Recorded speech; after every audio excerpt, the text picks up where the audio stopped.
Hey everyone, welcome to a Cowgirls Road Trip podcast. Today's episode is a part 2 of our convo with my cousin-in-law, Bill Hemstapat.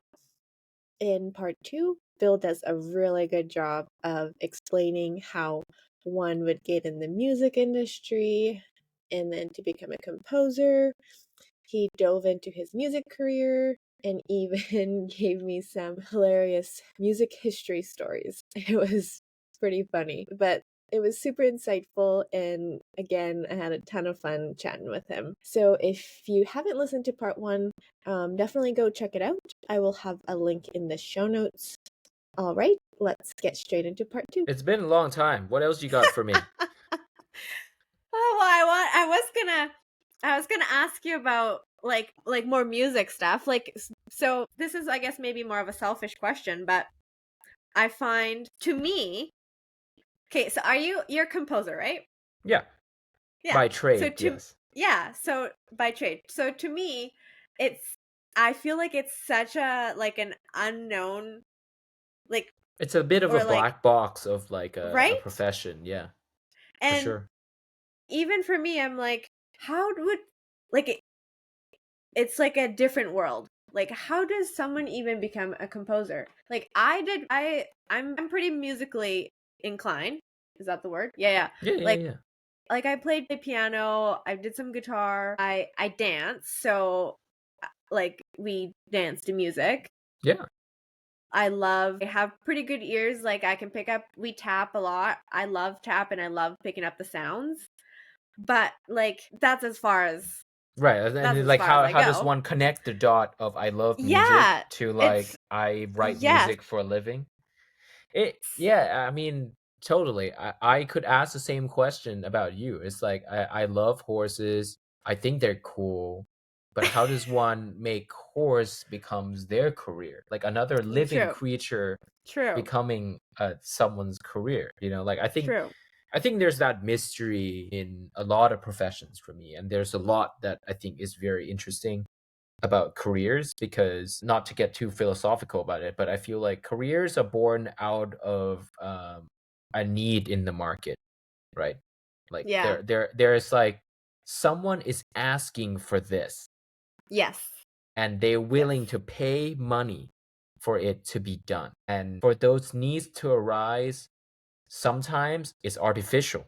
The needs, like for example, when they made personal car, like honestly, we have one part of our history in America where we could have had great train systems.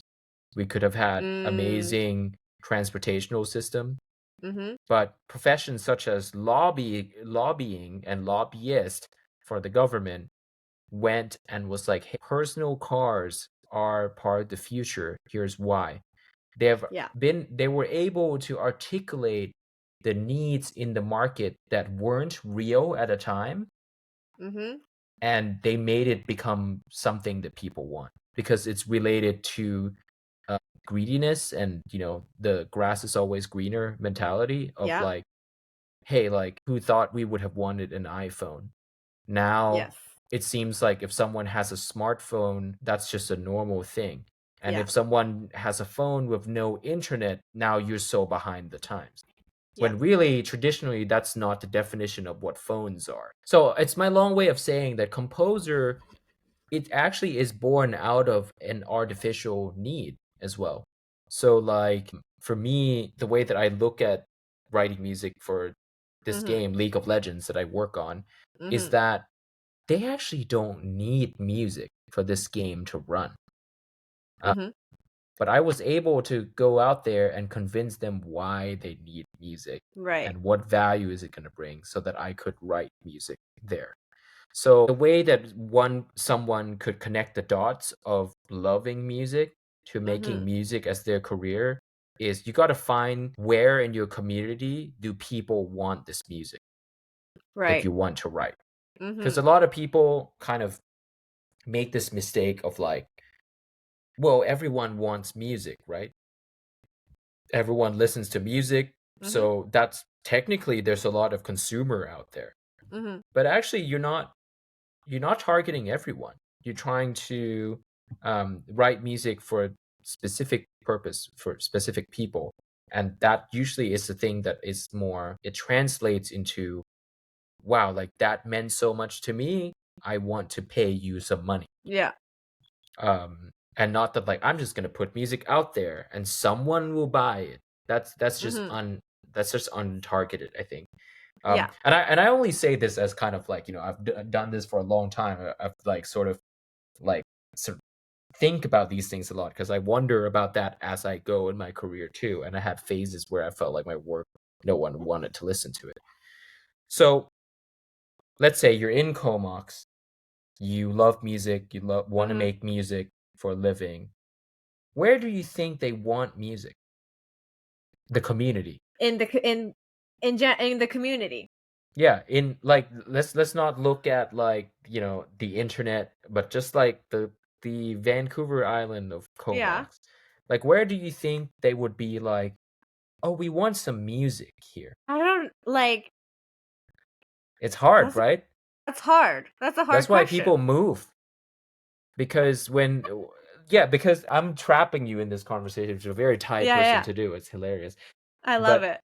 But basically, this is why you get people flocking to the entertainment industry. Because if I asked you, where in Los Angeles do you think they want music? Right. Oh my God, you have a bunch of answers just now. But there are some people that are able to find those little niches. I'm gonna make this up for a second. It's like, let's say there's in Comox, there was like one ad house that is making advertisement for a local TV station in Comox. Yeah. They need some music in their ads, and I happen to know the guy. And that's kind of how you would kind of start that type of career. And for some people, that's enough. They were like, oh, I get to serve my community. I get to do stuff for my local news station. That's really cool. My family all get to watch it at some point. Or I remember in downtown Courtney, there was like a theater, I think.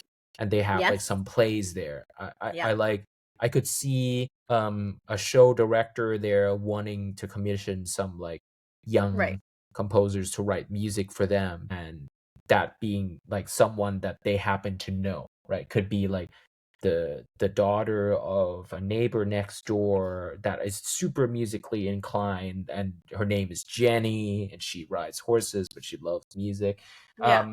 And that could be the way to get into there too. And let's say if you're like the rest of the people and you're like, well, that's not enough and it doesn't fulfill me because I want a bigger audience in my life.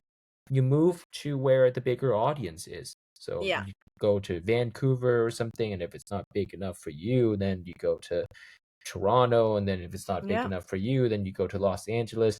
And it's kind of how we got this flock of migrations of the creative industries where they just kind of flock to where the needs are, and the needs exist. Like, and some of those needs could be the most obscure thing ever. Like, oh, my friend was doing and this is a real friend of mine. He lives in Berlin. He does like contemporary photography. And that's a very hard thing to explain because I feel like they're like, oh, so he takes photos, right? And I was like, yeah, but he like takes photos that like, it's like kind of hard to look at. Like, it's like, you're kind of like, what is it that I'm looking at? I'm a little unsure. And they're not abstract either. They kind of like, they I don't know how to explain it because abstract is kind of like, it's up to interpretation, is loose enough, but this felt very specific. It felt like he like put a scene together and like lit it in his studio, and then he takes a picture with those models or whatever. And there was no one that was understanding his work in Thailand. When we were in Thailand, he was exploring this stuff. All the teachers were like fathom. They were like, you're not taking pictures of nature, you're not taking pictures of like, you're not doing street photography. What are you doing? Like the best career as a photographer in Thailand is doing wedding photography. Like that's the most saturated scene you could be making money on. And he was like, I don't care about this. I wanted to do this thing. And I was like, oh my God, I don't know what he was gonna do with his life. Then he moved to Berlin. And then now he's doing photography art installation over there, and he basically rents out like a little room and then displays all these photos to tell us very specific stories.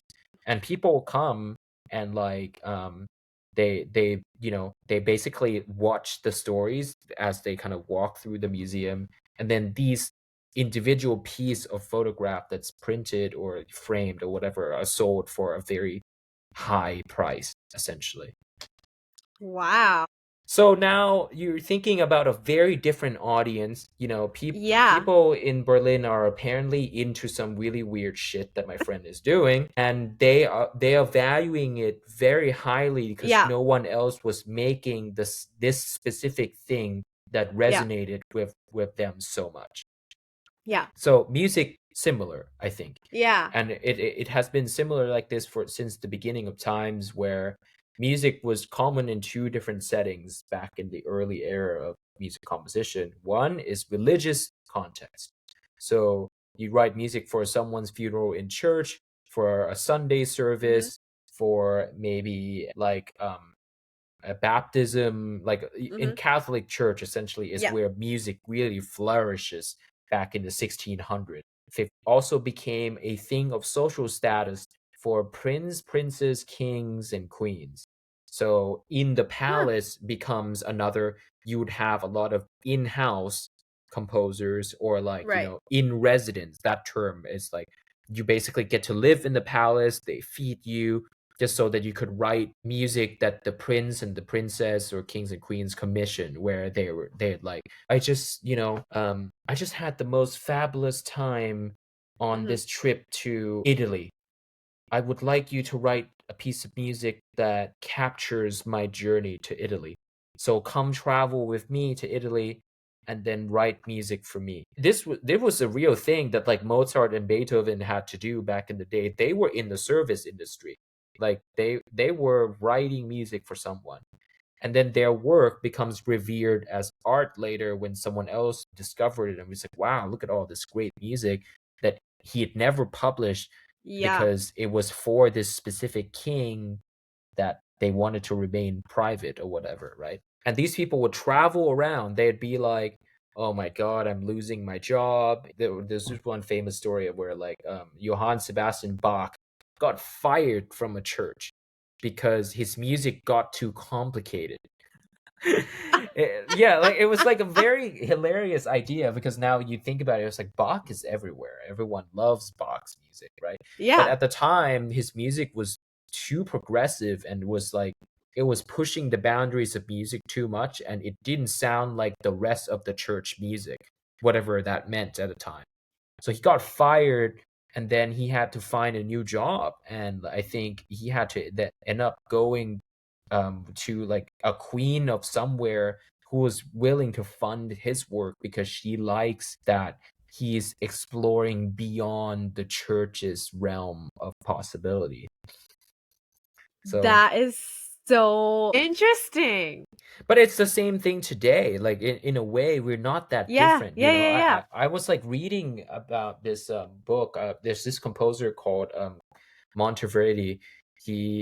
I think he's from the Renaissance era, like early 1600, and it was a book that is a collection of his letters, essentially. So what he wrote to his compatriots, his friends, or his clients, actually, and those are really interesting.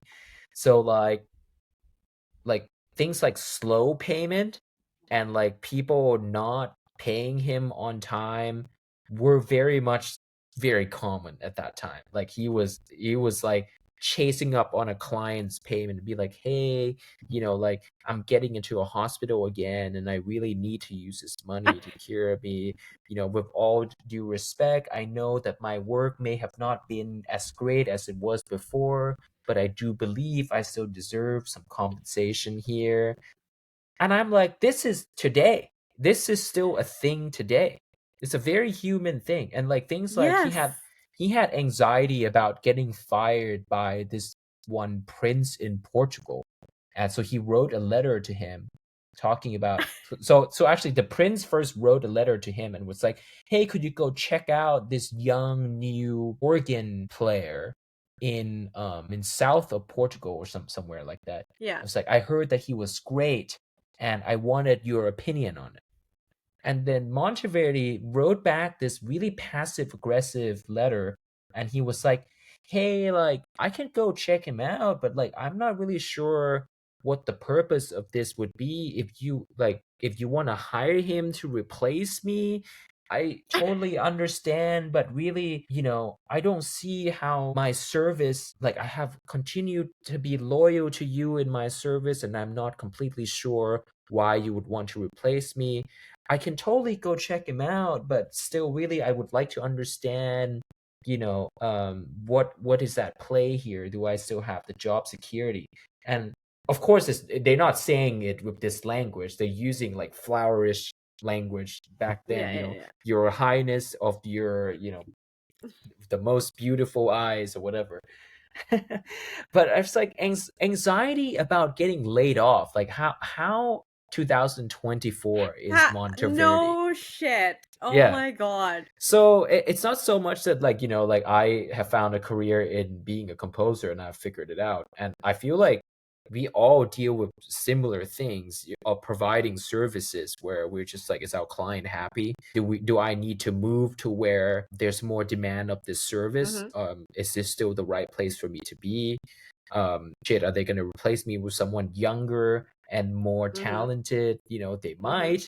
So I need to go talk them off the ledge and stuff like that.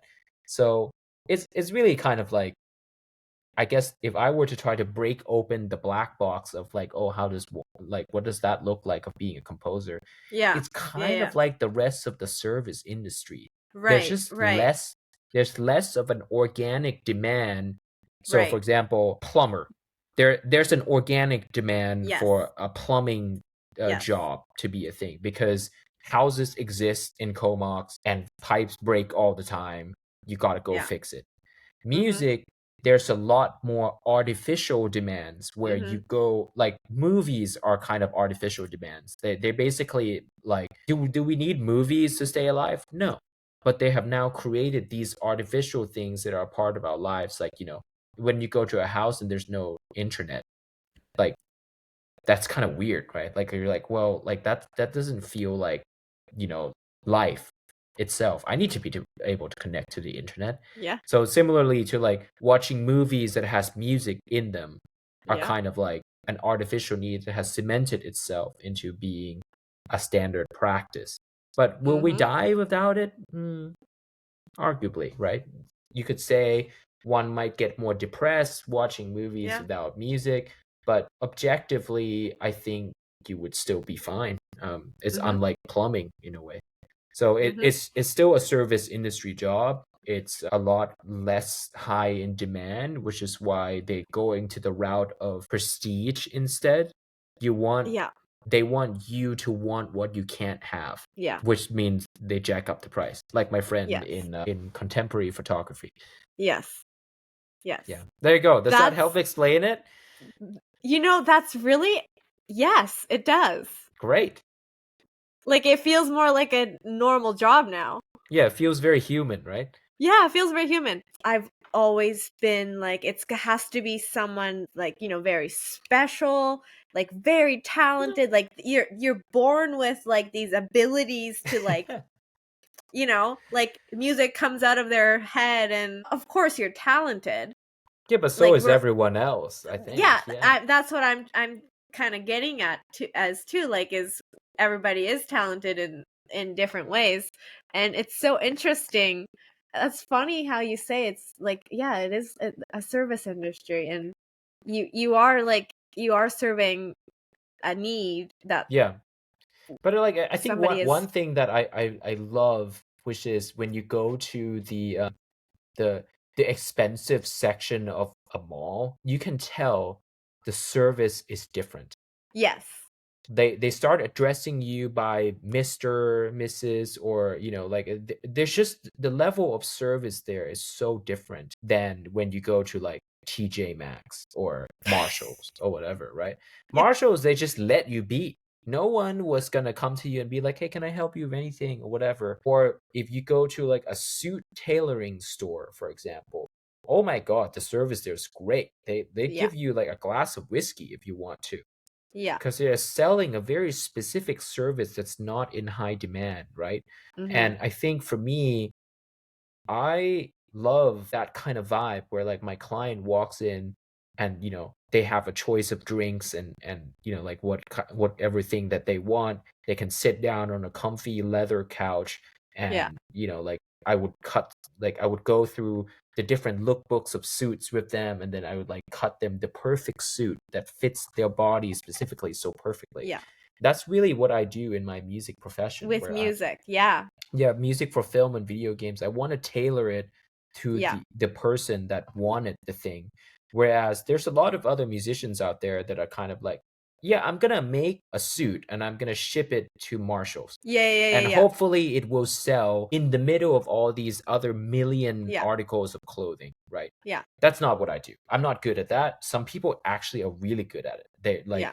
They're good at creating clothes that Harry Cole would wear every day. These neon green windbreaker jackets that look so hideous, but functionally is so in high demand for people in Canada.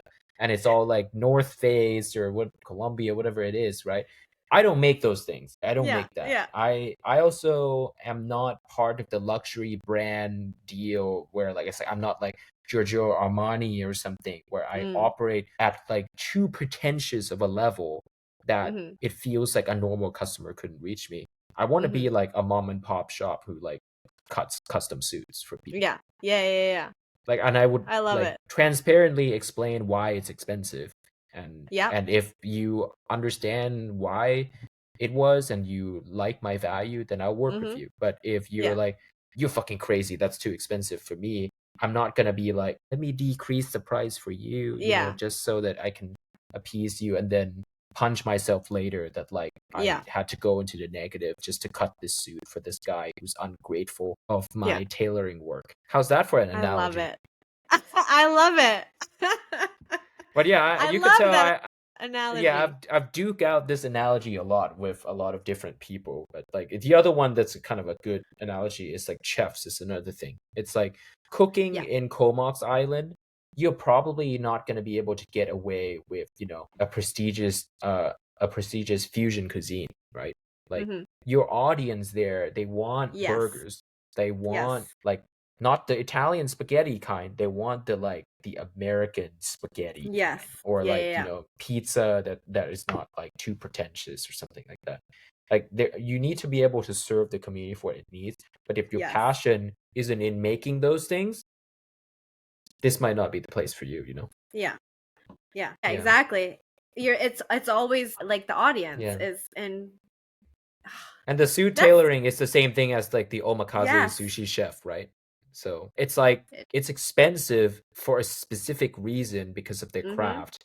And if you don't appreciate it, you're not gonna have a good time because No. holy crap, it's such a small bite of a thing that's so expensive. So expensive. If you're just going out of like, I don't know, like practicality or price efficiency standpoint, Costco sushi will probably do it for you. Right? 100%.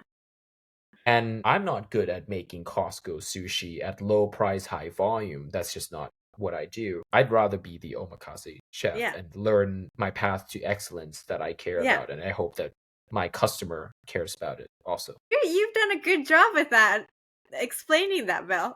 Yeah, I know. I have done this a few times already. Yeah, it's interesting. It is. I can understand. My brain understands it that way. Yeah, because food and clothing are like actually these are necessary things in our society that someone has had an experience buying food or buying articles of clothing, I think. So it helps normalize that, like, you might not be the person who has the need to buy music or buy custom music in this case, but someone does, and it started from Catholic Church apparently. So funny. Yeah. So interesting. What about horses? Who are the people who are demanding horse services? And which it's interesting because obviously it pertains to that like horses, like this industry too, Yeah. is like you go to where your audience are. And I would like around here it's the same thing. It's more backyard level, recreation level. Right. So you kind of suit the need of those people. And if you really wanted to get high end into the performance and like high end stuff, then you better be you can't be here. Right. So where you is the capital of like the most well-bred horse in the world? Is there one? Well, like it depends on your discipline too, but like so whether you ride Western or English, and then even within that, there's many disciplines inside That's of cool. that. What's the difference between Western and English? In a nutshell, like if you can picture a Western saddle, like the cowboys are riding. Yeah. Right? And then you would picture like Queen Elizabeth in an I English see. saddle. I see. Gotcha. Actually, Yeah. that's a good way to paint the picture. It's just two Yeah. completely different needs in general. Yes, completely different. Even though we're riding them and we're still trying to communicate, we communicate in a different way. So whether you're trained in a certain discipline or a different discipline, I would say for Western, like Texas, Yeah. Oklahoma. They're everywhere. Yeah. And,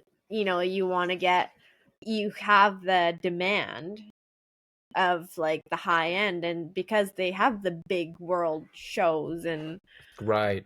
um And it's the it portrays societal value to places like Texas, for example. Yeah. Like if you were in Canada, if you went to Alberta, a little bit more demand and more volume too. Again, getting into like, so I barrel race, and I would say we are getting a little bit bigger on the island, but you still couldn't, be competing at a pro level, or if that's what you wanted to do, you'd definitely want to be somewhere. Again, Alberta probably if you're in Canada, otherwise in the States, right? To get up to a level of in the world's standing, or Gotcha. yeah. Is that something you want to do?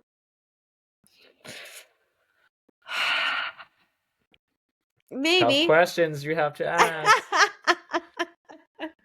Again, it's like the pursuit of excellence might not matter. It is. Right? Yeah.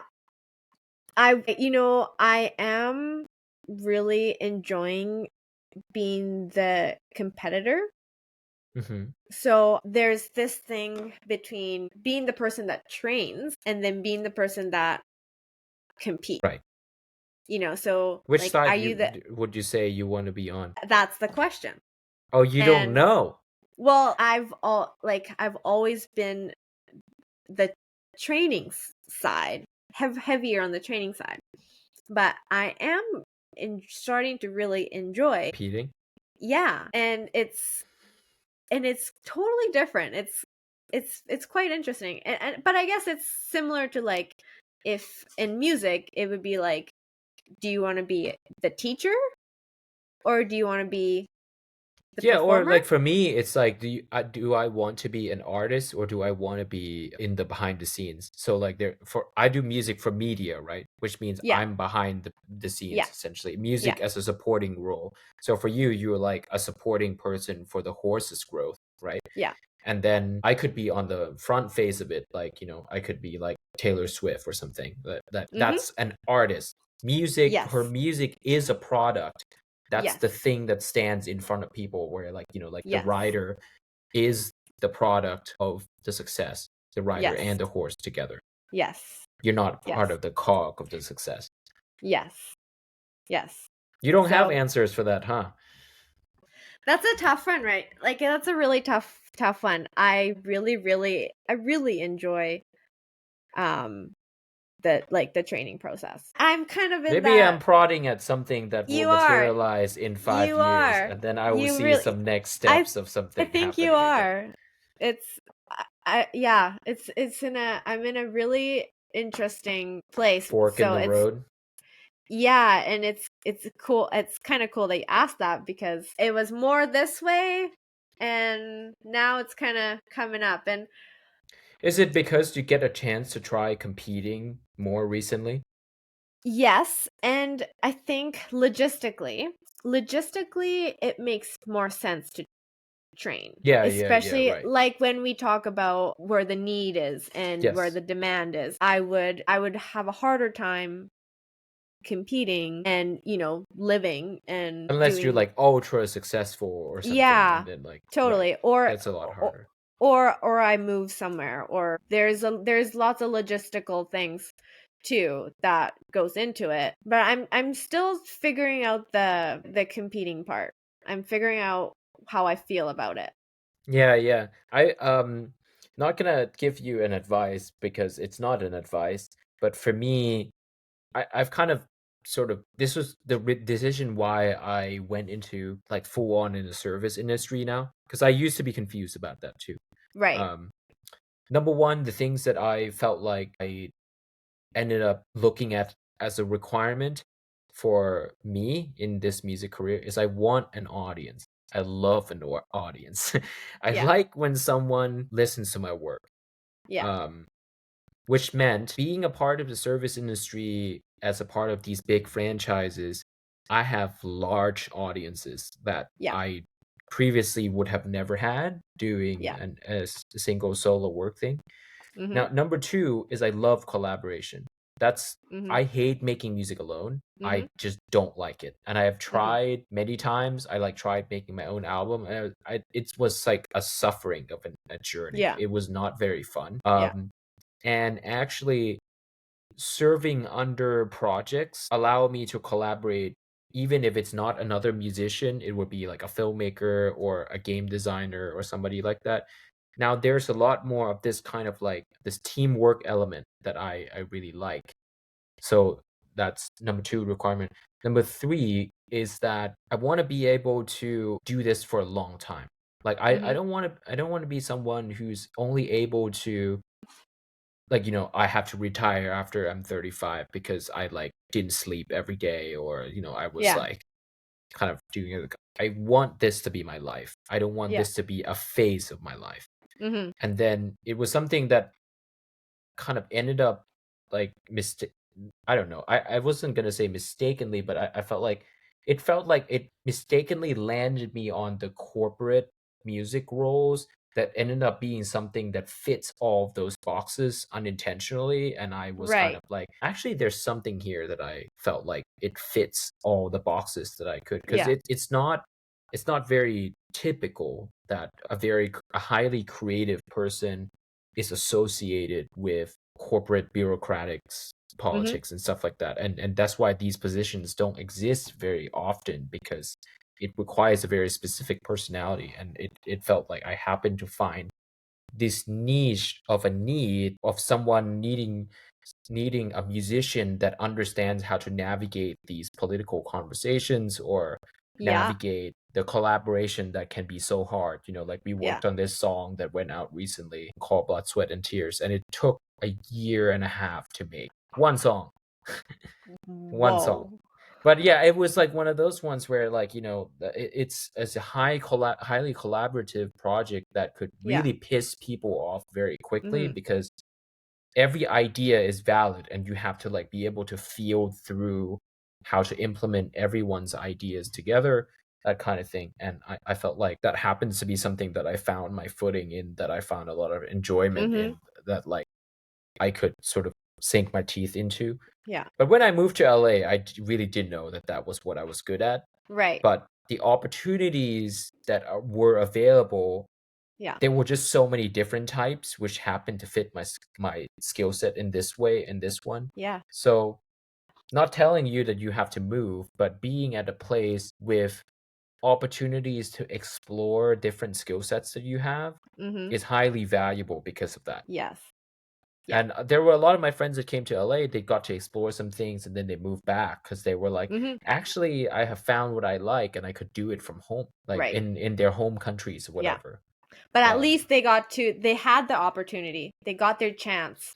Yeah, of because trying. sometimes you might always be looking at, you'd be like, what, the grass is greener over there. Like Yeah. like it would it have been?